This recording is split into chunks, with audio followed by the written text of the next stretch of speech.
कोकणातील प्रत्येक अपडेट जाणून घेण्यासाठी आजच माझे कोकणच्या सोशल मीडिया प्लॅटफॉर्मला लाईक, फॉलो आणि सबस्क्राईब.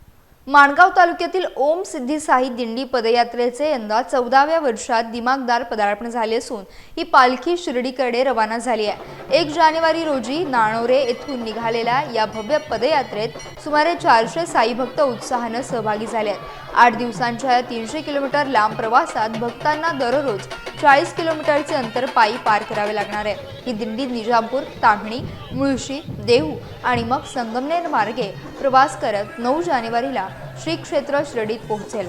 संस्थापक अशोक वाढवळ यांच्या मार्गदर्शनाखाली समाधान उतेकर, महेश शिर्के आणि सुभाष दळवी यांनी या सोहळ्याचं अत्यंत सुसज्ज असं नियोजन केलं आहे।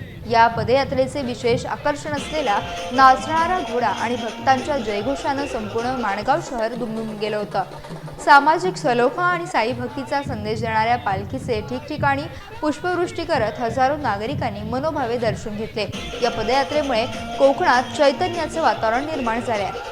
ओम सिद्धी साई दिंडी नानोरे माणगाव ही दिंडी गेली 14 वर्षे दिंडी साईबाबाला जाते आणि खरोखर त्या दिंडीचं एक आपल्या रायगड जिल्ह्यामधले एक खूप असं मोठं महत्त्व आहे।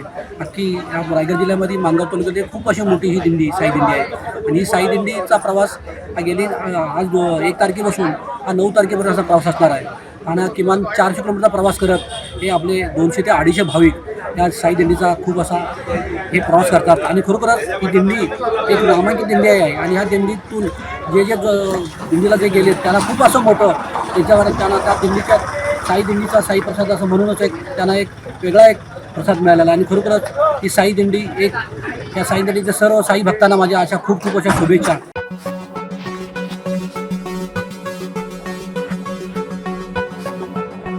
Thank you.